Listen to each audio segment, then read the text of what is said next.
Welcome to special analysis. నేను రమా మండువా. ఈరోజు అనాలిసిస్లో భాగంగా మనం తీసుకోబోతున్న టాపిక్ ఏంటంటే, ఈ రోజున నర్సరావుపేట ఎంపీ టికెట్ను అనిల్ కుమార్ యాదవ్కి ఇచ్చేందుకు జగన్మోహన్ రెడ్డి సిద్ధమయ్యారు. సిద్ధమవడమే కాదు, అనిల్ కుమార్ యాదవ్ను ఆయన వర్గాన్ని ప్రత్యేకంగా తాడేపల్లికి పిలిపించుకుని మరీ జగన్మోహన్ రెడ్డి మాట్లాడారు.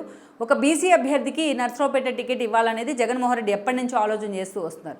ఆ దిశగా ఆయన హడావిడిగా చాలా కీలక నిర్ణయం కూడా తీసుకున్నారు. ఈ క్రమంలోనే ఆయన అనిల్ కుమార్ యాదవ్ను అక్కడికి పిలిపించడం జరిగింది. బట్ అనిల్ కుమార్ యాదవ్ కూడా అసలు నర్సరావుపేటకి అనిల్ కుమార్ యాదవ్కు ఎలాంటి సంబంధం లేకపోయినా, అక్కడ ఆయన స్థానికుడు కాకపోయినా, ఈరోజు మాత్రం అనిల్ కుమార్ యాదవ్ జగన్ మాటను జవదాటే పరిస్థితి లేదంటూ మీడియా ముందు మాట్లాడారు. నర్సరావుపేట నుంచి తాను పోటీ చేయడానికైనా సిద్ధం అంటూ ఒక ఇండికేషన్ కూడా ఇచ్చారు అటు తన అనుచరులకు కూడా.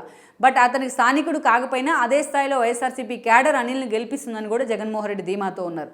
అయితే అనిల్ లాంటి ఒక వ్యక్తిని, నెల్లూరు సొంత ఊరు అయింది, నెల్లూరు సొంత జిల్లా అయింది, నెల్లూరు సొంత గ్రామం అయింది. అలాంటి అనిల్ కుమార్ యాదవ్ని తీసుకొచ్చి ఆయనకి ఎలాంటి సంబంధం లేని నర్సరావుపేటలో జగన్మోహన్ రెడ్డి ఆయన ఇంప్లాంట్ చేయడానికి ఒక కారణం ఉంది. ఆ కారణం ఎవరో కాదు, వేమిరెడ్డి ప్రభాకర్ రెడ్డి. ఇక్కడ మనం చూసినట్లయితే అనిల్ కుమార్ యాదవ్కి వైఎస్ఆర్సీపీ నుంచి ఒక ఫైర్ బ్రాండ్ ఎక్స్పోజర్ అయితే ఉంది. చాలా జగన్మోహన్ రెడ్డి మీద విమర్శలు చేసే వాళ్ళని, అటు అపోజిషన్ లీడర్స్ని కానీ, అధికారంలో ఉన్న పార్టీలను కానీ అదే స్థాయిలో ఆయన ఫైర్ చేస్తారనే వాదనలు కూడా ఉన్నాయి. 2014లో వైఎస్ఆర్సీపీ నుంచి ఆయన ఎమ్మెల్యే అయ్యారు. అండ్ దెన్ 2019లో కూడా వైఎస్ఆర్ నుంచి ఎమ్మెల్యే కావడం జరిగింది. అది కూడా నెల్లూరు సిటీ లాంటి ఒక క్రూషియల్ సీట్ నుంచి. అక్కడి నుంచి ఎమ్మెల్యే కావడమే కాదు, అదే స్థాయిలో జగన్మోహన్ రెడ్డి క్యాబినెట్లో భారీ నీటిపారుదల శాఖ మంత్రిగా ఆయన మంత్రి పదవి కూడా దక్కించుకున్నారు. అప్పటి నుంచి కూడా అనిల్ కుమార్ యాదవ్కి అడ్డే లేకుండా పోయిందని అనుకోవాలి. తన నోటి దురుసు కావచ్చు, అదే స్థాయిలో ఒక ఫైర్ బ్రాండ్ ఎక్స్పోజర్ అయితే తెచ్చుకోగలిగారు జగన్మోహన్ రెడ్డి స్కిన్ సేవ్ చేసే విషయంలో కావచ్చు. ఇక అనేక సార్లు ఆయన చేసిన కామెంట్స్ కూడా వివాదాస్పదం అవుతూ వచ్చాయి. తన శాఖ మీద కంటే మిగతా విషయాల మీదే అనిల్ కుమార్ యాదవ్ ఫోకస్ పెడతారన్న చర్చ కూడా జరుగుతూ వచ్చింది చాలాసార్లు. అయితే క్యాబినెట్ ఎక్స్పాన్షన్లో భాగంగా అనిల్ కుమార్ యాదవ్ని జగన్మోహన్ రెడ్డి పక్కన పెట్టి కాకాని గోవర్ధన్ రెడ్డికి ఆ పదవి, మంత్రి పదవి అప్పగించారు, వేరే శాఖ పదవి అయితే వ్యవసాయ శాఖ అప్పగించారు. బట్ ఇదే సమయంలో మనం చూసినట్లయితే కూడా అనిల్ కుమార్ యాదవ్ వర్సెస్ కాకాని అన్న ధోరణి కొన్ని రోజుల పాటు నడుస్తూ వచ్చింది.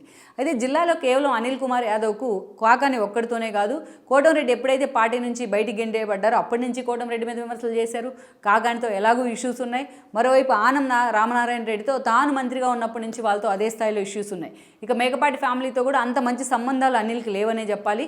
ఆ స్థాయిలో పార్టీలో మిగతా ఇప్పుడు మనం చెప్పుకున్న నేతలందరూ ఎంత సీనియర్ నేతలుగా ఉన్నా, బట్ అనిల్ కుమార్ యాదవ్ మాత్రం అందరితో కూడా ఆయనకు ఒక నెగోషియేషన్ అయితే ఉంటూ వచ్చింది. వాళ్ళ వైపు నుంచి పార్టీ అధిష్టానం దగ్గర కూడా అదే స్థాయిలో కంప్లైంట్స్ వచ్చాయి. అయితే ఇదంతా ఒక లెక్క అయితే, Vemireddy Prabhakar Reddy and then versus Anil Kumar Yadav అనే తీరు కూడా కొన్ని రోజుల పాటు నడుస్తూ వచ్చింది. పర్టికులర్లీ ఇటీవల మనం చూసినట్లయితే అనిల్ కుమార్ వేమిరెడ్డి తను చేయించుకున్న సొంత సర్వేలో అనిల్ కుమార్ యాదవ్ సిటీ నుంచి టికెట్ ఇచ్చినట్లయితే మరోసారి ఆయన ఓడిపోయే అవకాశం ఉందనే అంచనాలు వెలువడుతున్నాయన్న వాదనను జగన్మోహన్ రెడ్డి ముందు ఉంచే ప్రయత్నం చేశారు. అది కూడా ఇదే సమయంలో ఆదాలను కోటంరెడ్డి మీద పోటీకి పంపిస్తున్నారు కాబట్టి రూరల్కు.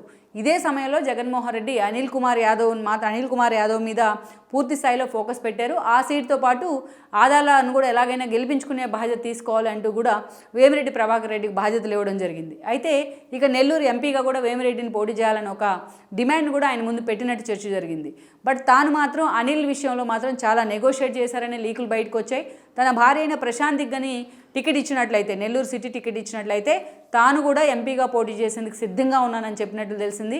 ఇక అందరితో కాదు, ఇక జిల్లా మొత్తం బాధ్యతలు కూడా, అటు ఆర్థిక వ్యవహారాలు కూడా తానే చూసుకుంటానని జగన్మోహన్ రెడ్డికి ఆయన హామీ ఇచ్చారని ప్రచారం జరిగింది. సో ఈ క్రమంలోనే వేమిరెడ్డి లాంటి ఒక వ్యక్తి ఎంపీగా పోటీ చేయాలన్నా, జిల్లా మొత్తాన్ని తన చేతుల్లోకి, కాన్స్టిట్యున్సీ మొత్తాన్ని తను చూసుకోవాలన్నా కూడా ఈరోజు అనిల్ అక్కడ ఉండకూడదనే ఒక కండిషన్ వేమిరెడ్డి పెట్టారనే ప్రచారం జరిగింది. ఈ క్రమంలోనే జగన్మోహన్ రెడ్డి అనిల్ని తీసుకొచ్చి నర్సరావుపేట ఎంపీగా నిలబెట్టబోతున్నారు. ఎలాగో ఆ టికెట్ శ్రీకృష్ణదేవరాయలకి ఇవ్వరని చెప్పిన కారణంగానే ఆయన పార్టీ నుంచి బయటికి కూడా వెళ్ళిపోయినారు. సో నర్సరావుపేట స్థానం ఎలాగూ ఖాళీగా ఉంది ఇప్పుడున్న సిచ్యువేషన్లో. అక్కడ ఒక బీసీ అభ్యర్థిని తీసుకొచ్చినట్లయితే కమ్మ వర్సెస్ బీసీ, అంటే ఓసీ వర్సెస్ బీసీ అనే ఒక ఈక్వేషన్కి తెరదీసే అవకాశం ఉంటుంది. సో ఈ దిశగా జగన్మోహన్ రెడ్డి ఆలోచన చేస్తూ ఈరోజు నర్సరావుపేటలో అనిల్ కుమార్ యాదవ్ను అభ్యర్థిగా నిలబెట్టబోతూ ఉన్నారు. మరి ఈ ఈక్వేషన్ నర్సరావుపేట కాన్స్టిట్యున్సీలో, అంటే ఎంపీ పరిధిలో ఎంతవరకు కూడా వర్కౌట్ అవుతుందన్న అంశం మాత్రం మనం చూడాలి. ఓవరాల్గా ఈరోజు వేమిరెడ్డి కోసమే ఏదైతే అనిల్ కుమార్ యాదవ్కు జగన్మోహన్ రెడ్డి స్థానచలనం కలిగించారన్న చర్చ అయితే ఉంది.